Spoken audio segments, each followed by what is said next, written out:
Assalamualaikum warahmatullahi wabarakatuh. Selamat pagi, salam sejahtera untuk kita sekalian. Bapak pengawas Kecamatan Semarorong sekaligus tim kerja observasi daerah dinas Kabupaten Mamasa yang saya hormati, Bapak Ibu guru yang saya hormati dan saya banggakan, mohon izin hari ini kita akan mengikuti kegiatan observasi kepala sekolah oleh Bapak pengawas dalam rangka kegiatan penilaian kinerja PNM. Bapak Ibu yang saya hormati, adapun observasi yang akan saya tampilkan pada kegiatan ini yaitu pada indikator presentasi visi misi sekolah.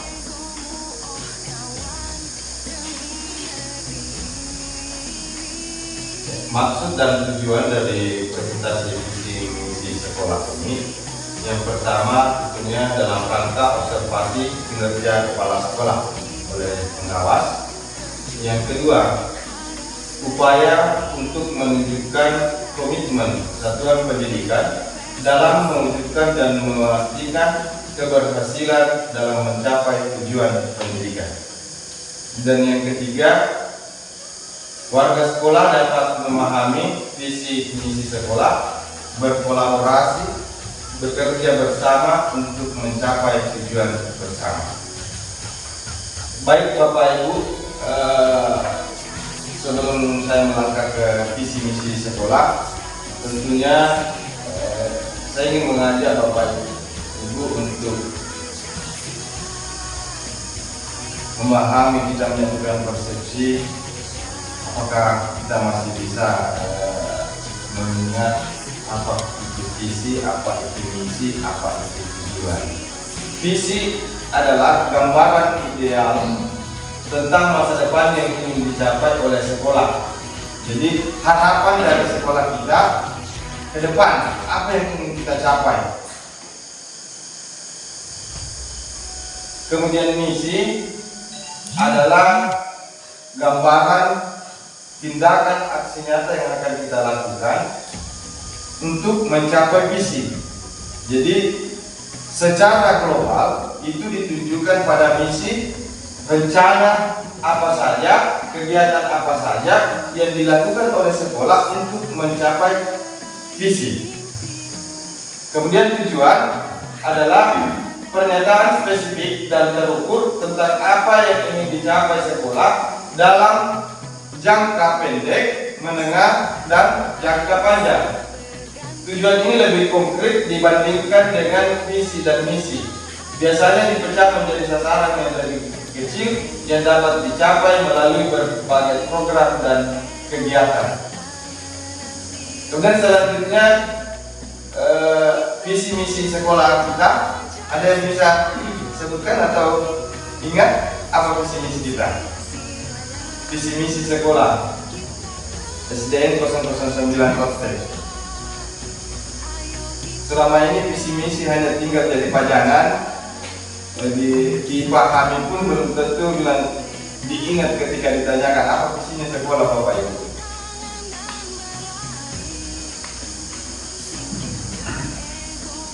Ya, visi misi sekolah yaitu terwujudnya peserta didik yang memiliki adab dan perilaku positif, berciri khaskan budaya lokal dan pembelajar sepanjang hayat. Ada tiga yang mendasar di sini: adab dan perilaku positif, berciri khaskan budaya lokal dan pembelajar sepanjang hayat.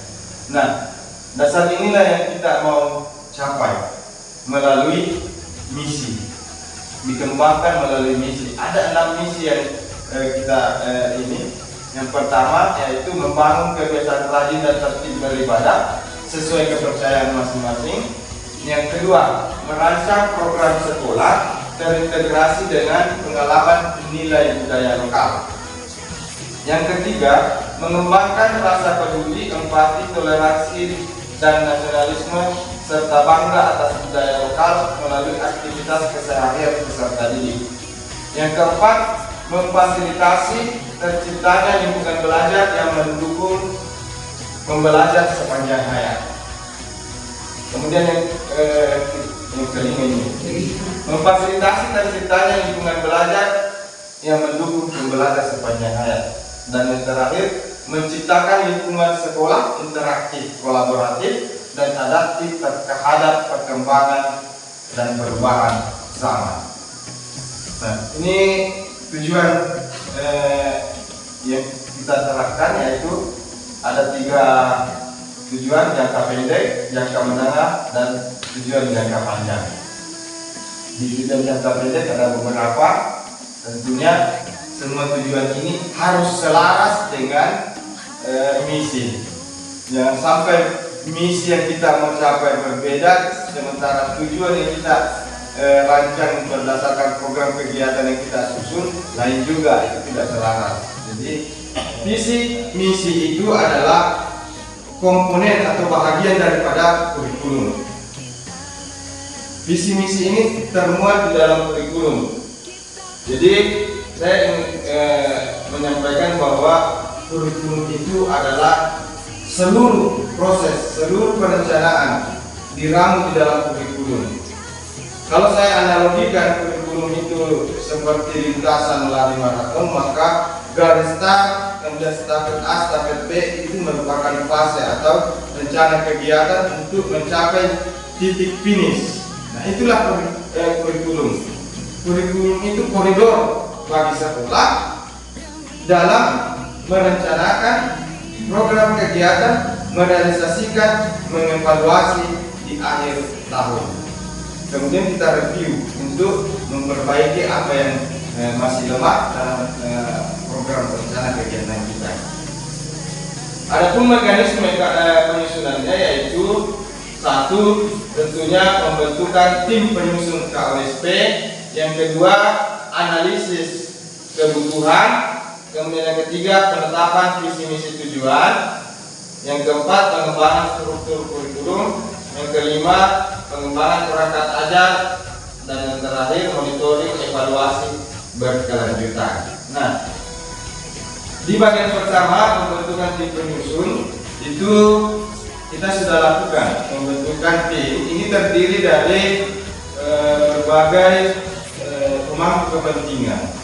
Berbagai kepentingan terlibat di dalamnya, baik Bapak Ibu guru sebagai pendidik, siswa, orang tua siswa, dinas pendidikan, pengawas, orang yang bergerak di bidang pendidikan. Ini bisa semua masuk dalam penyusun. Tim penyusun ini dikuatkan dengan SK tim penyusun atau SK tim pengembang KOSP. Nah, ini yang pertama tadi kegiatan kami ini Pak, kegiatan yang menunjukkan saat kami penyusunan, lalu KOSP-nya ada secara fisik sudah kami siapkan, kemudian setelah dipublikasikan, disosialisasikan kepada orang tua siswa agar mereka lebih memahami secara spesifik ini arah dan tujuan sekolah kita ke depannya. Ini SK-nya termuat di dalam KOSP. Ya, yang bagian kedua adalah analisis kebutuhan dalam penyusunan KOSP, penyusunan visi misi. Jadi sekolah kami melakukan analisis berdasarkan, kalau kemarin kan kita masih jalan dengan K13, masih ada EDS yang bisa kita lanjutkan, ditambah dengan rapor pendidikan, menganalisis rapor pendidikan, kemudian dari karakteristik satuan pendidikan juga menjadi dasar penyusunan visi misi. Hal ini kami lakukan dengan berbagai cara.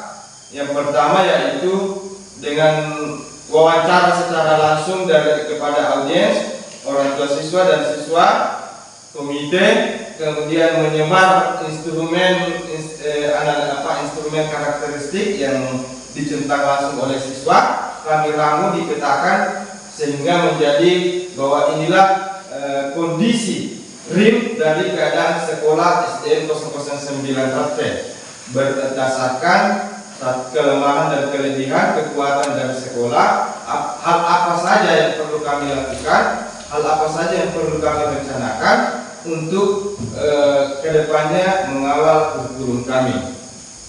Yang jelas intinya bahwa visi misi ini di akhir finishnya itu endingnya adalah menuju kepada luaran siswa yang memiliki perilaku profil pelajar Pancasila. Kemudian yang ketiga, pengembangan struktur kurikulum pengorganisasian pembelajaran. Struktur kurikulum secara besar untuk karena kami buat ini Pak sesuai dengan kurikulum Merdeka itu secara besarnya terbagi dua kegiatan utama. Yang pertama intrakurikuler dan penguatan proyek profil pelajar Pancasila. Kemudian kami kembangkan dan ditambahkan itu ekstrakurikuler dan aktualisasi budaya sekolah. Jadi adapun mengenai profil proyek penguatan proyek Pancasila itu 20% diambil dari intrakurikuler. Di sini guru-guru itu akan berkolaborasi untuk dalam satu tema proyek. Jadi ceritanya setiap mapel, kalau misalnya kita berbicara proyek per kelas, itu setiap mapel akan berkontribusi menyelesaikan satu tema, sehingga setiap guru ada andil di dalam 20% itu. Proyeknya tidak berdiri sendiri setiap mapel, tetapi mapel ini yang berintegrasi terhadap tema profil yang kita angkat dalam proyek tersebut. Kebetulan untuk tahun 2023 kita memilih dua dimensi Pak ya, dimensi kearifan lokal dan kewirausahaan. Selanjut tahap kelima, komponen yang kelima yaitu pengembangan perangkat ajar. Pengembangan perangkat ajar ini berdasarkan yang pertama yaitu tentu memahami capaian pembelajaran yang ditetapkan langsung oleh pemerintah. Jadi CP ini diturunkan langsung oleh pemerintah, nanti itu diramu dan dikaji oleh pendidik dan tenaga kependidikan untuk menjadi tujuan pembelajaran, selanjutnya menjadi alur tujuan pembelajaran, selanjutnya menjadi perangkat dan asesmen. Jadi capaian pembelajaran ini wilayahnya pemerintah yang tidak bisa diganggu gugat. Kita hanya melakukan kajian terhadapnya, mengevaluasi, mengidentifikasi dan merumuskan tujuan pembelajaran sesuai dengan kondisi karakteristik sekolah kita, kondisi kelas kita, dan keadaan siswa kita, kebutuhan belajar siswa yang harus kita penuhi sehingga siswa dalam proses pembelajaran merasa nyaman dan bahagia. Kemudian yang tahap keenam adalah monitoring dan evaluasi berkelanjutan. Kegiatan evaluasi, pendampingan dan pengembangan profesional di SD Negeri 009 Aceh dilakukan dengan melibatkan pemangku kepentingan seperti orang tua, guru, kepala sekolah dan pihak yayasan serta pengawas. Pendampingan dan pengembangan profesional dilakukan di SD Negeri Aceh bertujuan untuk meningkatkan sumber daya manusia yang terlibat di sekolah, baik guru maupun kepala sekolah. Kemudian pelaksanaan evaluasi pendampingan pengembangan profesional dilakukan berdasarkan hasil rapor pendidikan sekolah, perkembangan peserta didik dan monitoring oleh kepala sekolah beserta dengan pengawas. Yang berikut, kurikulum ini hanya bisa kita wujudkan, hanya bisa kita capai, visi misi ini hanya bisa kita capai ketika program kegiatan selaras dengan tindakan yang ada kita di lapangan. Bukan hanya sekedar bahwa program itu ada di atas kertas, tetapi implementasinya yang tidak konsisten, tidak kontinuitas, tidak ada komitmen dari Bapak Ibu guru sebagai pendidik di sekolah untuk mewujudkan tujuan bersama kita.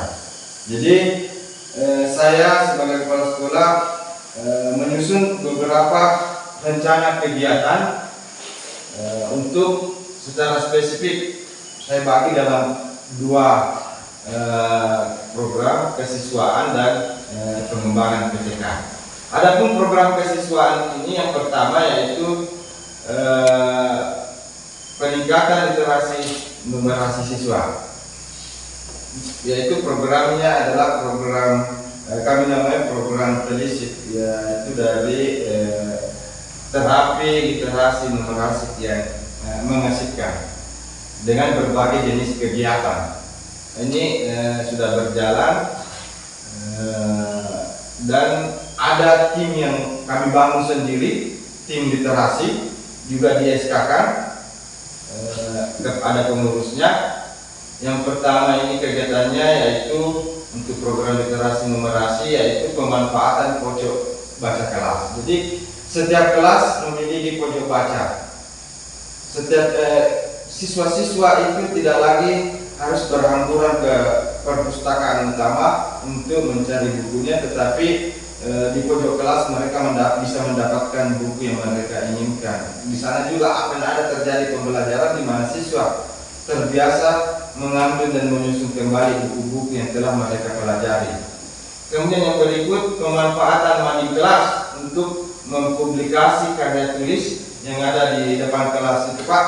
Jadi siswa, guru-guru setiap kelas itu mengatur waktunya kepada siswa untuk bagaimana siswa hasil bacanya di pojok kelas mereka tuangkan dalam bentuk karya tulis, terserah apakah puisi, pantun atau sejenis literatur, kemudian mereka tampilkan di mading kelasnya masing-masing. Kemudian yang berikut, pemanfaatan pondok baca, area baca yang di depan kantor itu sebagai dimana siswa bisa keluar dari kelas sambil membawa buku, mereka bisa bersantai untuk membaca buku seperti ini, Pak. Mereka ada di pondok atau area baca sekolah sambil membaca. Nah, itu selain daripada itu digunakan sebagai wadah bagi siswa untuk menampilkan bakatnya, misalnya seperti menari dan sebagainya. Karena selama ini siswa-siswa kami memang harus dibiasakan untuk tampil. Kemudian yang berikut, pemanfaatan perpustakaan digital sekolah. Jadi ini adalah perpustakaan digital yang kami buat, di mana siswa ketika apakah di sekolah atau di rumah, selain daripada mereka memanfaatkan di pojok baca, perpustakaan, mereka juga bisa memanfaatkan buku-buku yang ada di perpustakaan digital. Nah, ini juga sangat penting karena ketika mereka di rumah atau mereka libur dari kegiatan aktivitas di sekolah, mereka bisa memanfaatkan di rumah. Ini adalah kolaborasi antara pendidik dan tenaga pendidikan dengan orang tua siswa. Bagaimana orang tua siswa mengontrol anak-anaknya? Karena sekarang kita sudah tidak bisa pungkiri bahwa semua siswa ini sudah bisa dikatakan memiliki HP, kalaupun memang masih ada beberapa yang pinjam sama orang tuanya. Mereka sudah sudah lebih fokus, lebih banyak waktunya habis di depan HP ketimbang membaca, meningkatkan kemampuan akademiknya. Sehingga kami berharap dengan kerjasama bersama orang tua, mereka memantau, mengawasi siswa, anak-anak mereka untuk aktif membuka paling tidak satu kali dalam satu hari untuk perpustakaan digital ini. Membiasakan mereka selalu berliterasi. Kemudian program kesiswaan yang berikut yaitu kegiatan ekstrakurikuler. Jadi ada 3 ekstrakurikuler yang kami canangkan di SD 0009 Praktek. Yang pertama pramuka dengan kegiatan pembinaan latihan mingguan dan persami. Kadang juga ada kegiatan di kecamatan kami ikutkan. Ini adalah di dokumentasi kegiatan pembinaan latihan mingguan dan kegiatan persami yang kami lakukan. Kemudian ekstrakurikuler kesenian, ini seni musik. Kami yang ini seni musik bambu. Kemudian ekstrakurikuler keagamaan. Ini yaitu kegiatan ibadah setiap hari Jumat 2 kali dalam sebulan. Ya, kegiatannya rutin Pak kami laksanakan. Ini di sini mengharapkan bahwa setiap siswa itu bisa menunjukkan perilaku adab dan bagaimana berkarakter, berkebinekaan, mereka memahami Alkitab, mereka juga bisa menyampaikan sesuatu terkait dengan Alkitab terhadap teman-temannya yang lain. Jadi kami termasuk dalam pembelajaran kepemimpinan di siswa kita. Kemudian yang berikut program proyek penguatan profil pelajar Pancasila. Di sini kami mengambil kearifan lokal dan kewirausahaan. Ini kita semua. Kemudian yang berikut aktualisasi budaya sekolah. Yang pertama yaitu apel pagi begini. Ini merupakan kebiasaan Pak, setelah apel guru-guru berjejer dan siswa meninggalkan area apel itu secara berurutan mengikuti alur bersalaman dengan guru. Upacara bendera yang tentunya ini adalah untuk meningkatkan nasionalisme siswa. Kemudian Jumat bersih ini harus kita lakukan. Kemudian kegiatan insidentil maksudnya ini Pak, kegiatan ketika ada warga sekolah yang mengalami musibah atau ada siswa orang tuanya atau keluarganya itu meninggal, kita warga sekolah di sini itu berkunjung. Jadi kami mengajarkan kepada siswa bagaimana empati kepada empati rasa ini solidaritas terhadap lingkungan. Ini dokumentasi pada saat ke rumah melayat rumah duka.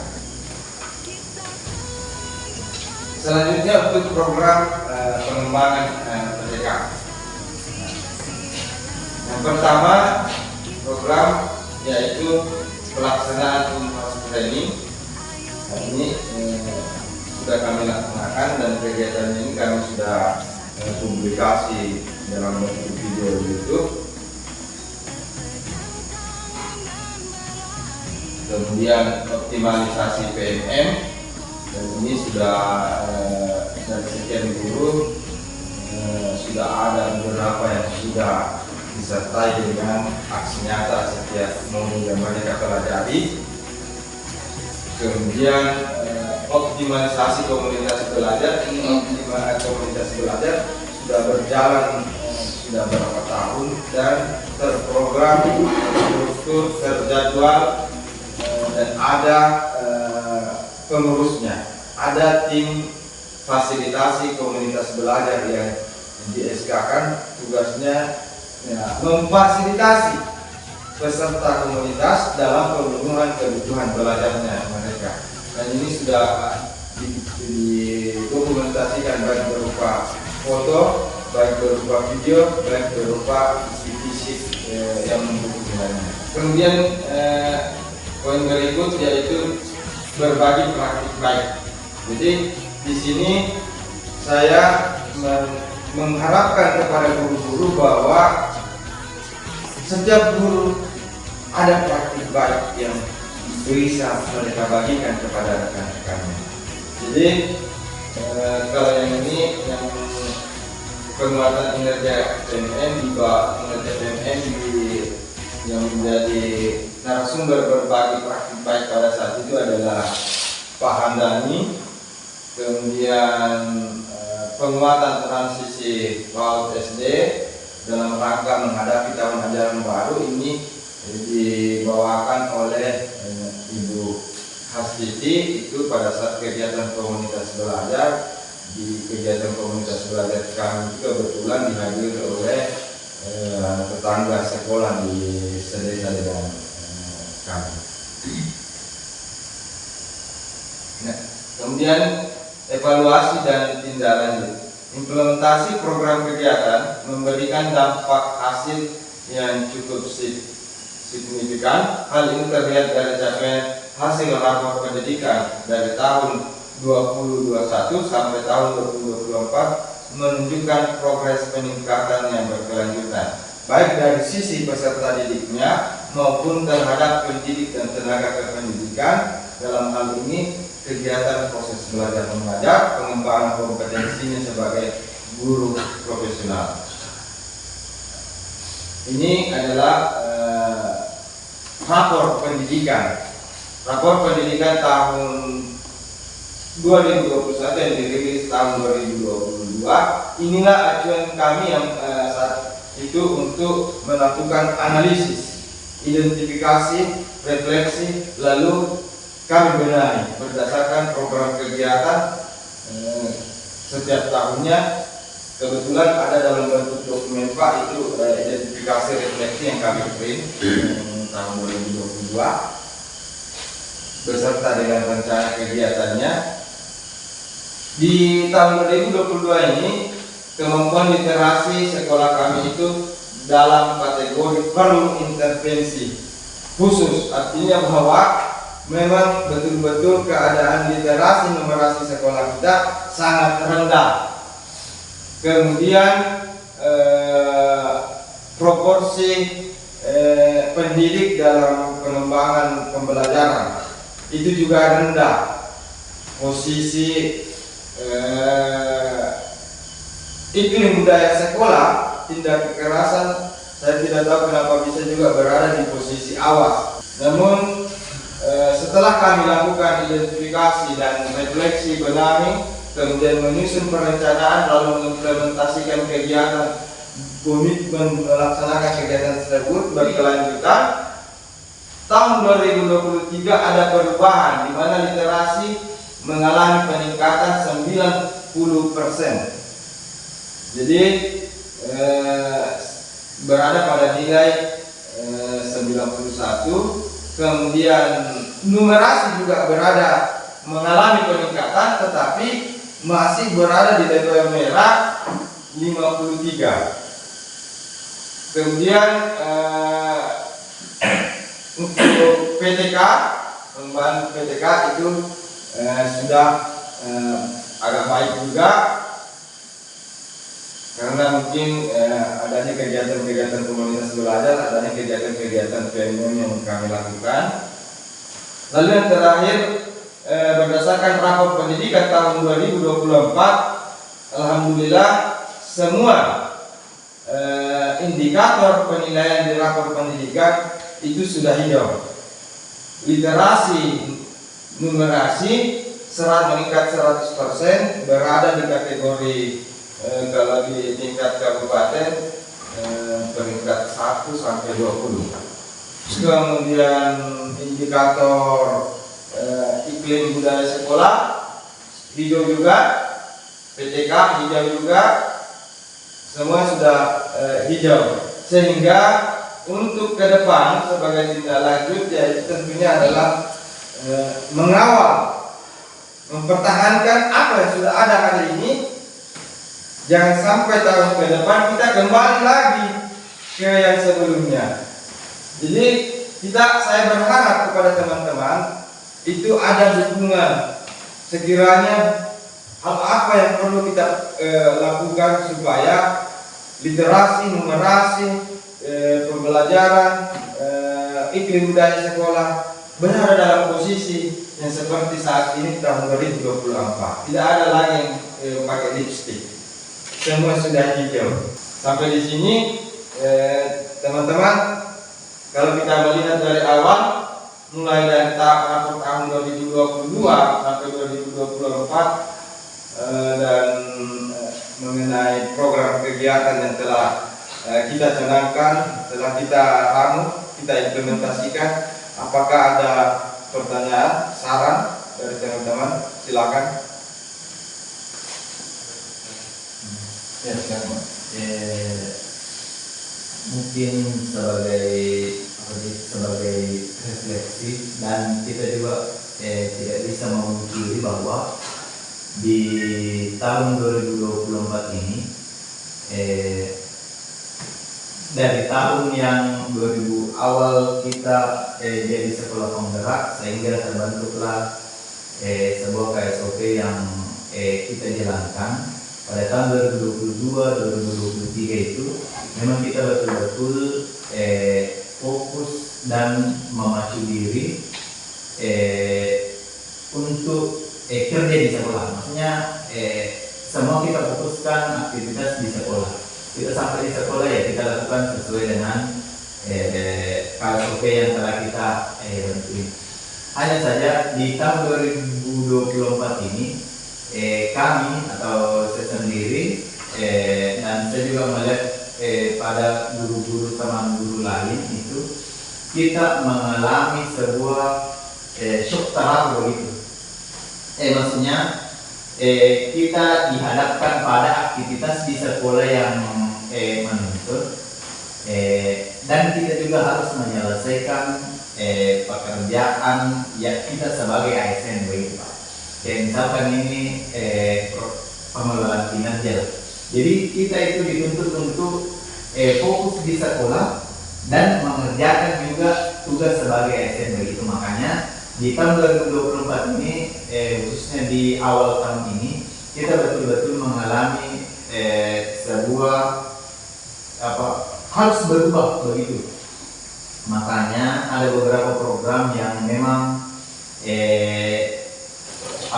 tersendat untuk berjalan. Misalkan itu tadi kita lakukan itu evaluasi literasi, ya, tapi di 2024 ini kemungkinan besar itu kita tidak laksanakan, karena memang di samping itu kita menyiapkan, ada juga kita tugas sebagai SN itu kita juga harus selesaikan karena ada juga waktunya itu Pak. Makanya di tahun 2024 ini kita agak sedikit goyah, namun kita harus kedepannya ini kita harus menyesuaikan diri. Ya, itu dari saya. Ya, terima kasih Pak. Intinya memang bagaimana kita sebagai seorang ASN mampu memanajemen waktu, sesulit apapun, seribet apapun, kalau kita memang berkomitmen untuk memperbaiki kinerja diri, saya kira lambat laun bisa kita penuhi. Itu satu. Yang kedua, bahwa secerdik, secermat apapun program rencana kegiatan yang diajukan oleh kepala sekolah untuk menjadi program kegiatan sekolah, ketika tidak ada kolaborasi, tidak ada dukungan dari berbagai pihak, saya yakin bahwa itu akan tersendat. Jadi intinya bahwa kolaborasi antara kepala sekolah, guru, komite, pengawas, ini adalah merupakan sarana yang sangat mendukung untuk keberhasilan tercapaian program. Dan tentunya yang terlebih penting adalah bagaimana kita mengembangkan diri kita, mengembangkan profesionalisme kita untuk bisa mencapai tujuan bersama. Kepada teman-teman yang lain, Mungkin kalau kita merasa bahwa saya belum bisa dengan hal ini, saya belum bisa dengan hal ini, itu bisa kita ajukan di apakah di waktu senggang kita istirahat, baru kita ajukan di komunitas belajar.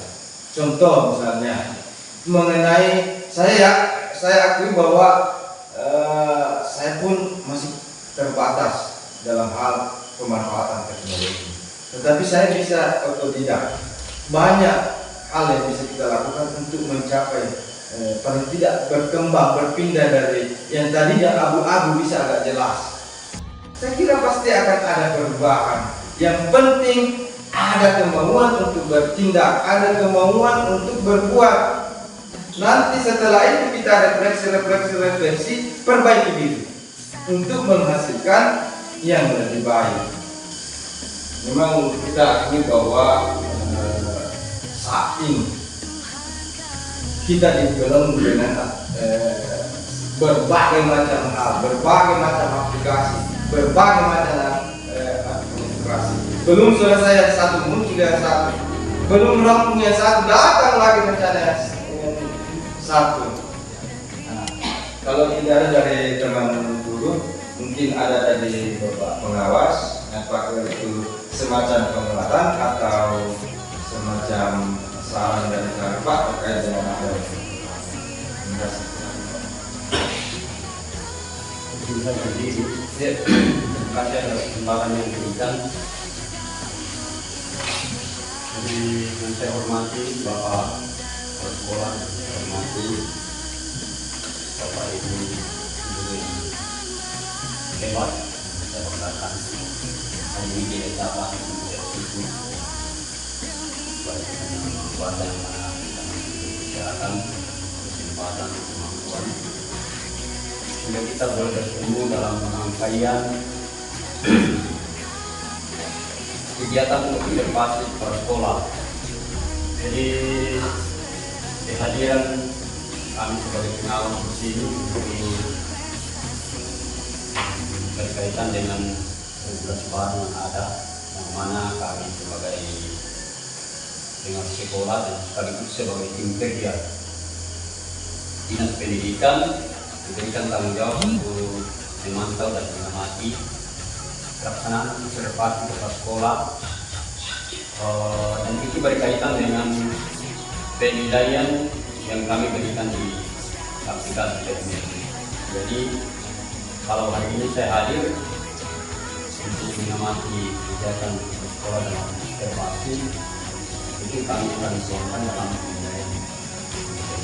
Akan memberikan tanggung jawab untuk penilaian kepala sekolah. Jadi mungkin di sini saya tidak memberikan masukan untuk presentasi ini, tapi saya akui bahwa ini adalah kegiatan yang sangat luar biasa, makanya itu diberikan dulu aplaus. Dan kalau pengamatan kami tidak semua kepala sekolah begini. Jadi kita bersyukur di SD 9 RT Bapak Ibu punya sekolah yang punya kompetensi yang luar biasa. Tentu kami sangat mengharapkan teman-teman itu boleh memanfaatkan ilmu yang dimiliki oleh sekolah kita berkaitan dengan sekolah ke depan. Jadi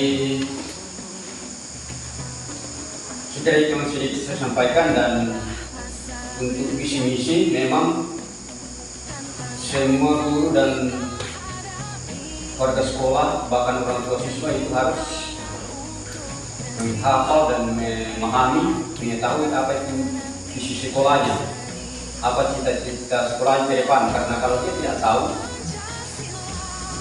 dia tidak akan mendukung visi-misinya itu. Karena itu sudah sangat benar bahwa visi sekolah kita harus pahami dan itu kita dukung. Sekiranya itu yang sedikit saya tambahkan, dan kalau ada yang kurang saya kembali ke Pak. Terima kasih Pak atas saran penguatan kelanjutan dari program kerja kami ke depan sepanjang tahun 2024. Semoga harapan kami ke depan bahwa apa yang telah kita capai pada hari ini tidak membuat kita terhenti sampai di sini, tapi berupaya selalu untuk ada perubahan dari waktu ke waktu. Tanamkan kepada diri bahwa saya berkomitmen, saya konsisten, saya kontinuitas dalam pelaksanaan program kegiatan maupun program yang kita canangkan. Ketika kita bersungguh-sungguh berkolaborasi, yakin dan percaya bahwa semua kita akan terima dengan hasilnya dengan baik. Ini adalah tagline saya pribadi. Kemauan untuk berbuat, tindakan adalah hal yang paling mendasar. Tindakan adalah wujud dari sebuah proses. Refleksikan diri itu hasil yang lebih baik. Sekian dari saya. Assalamualaikum warahmatullahi wabarakatuh. Dan terima kasih atas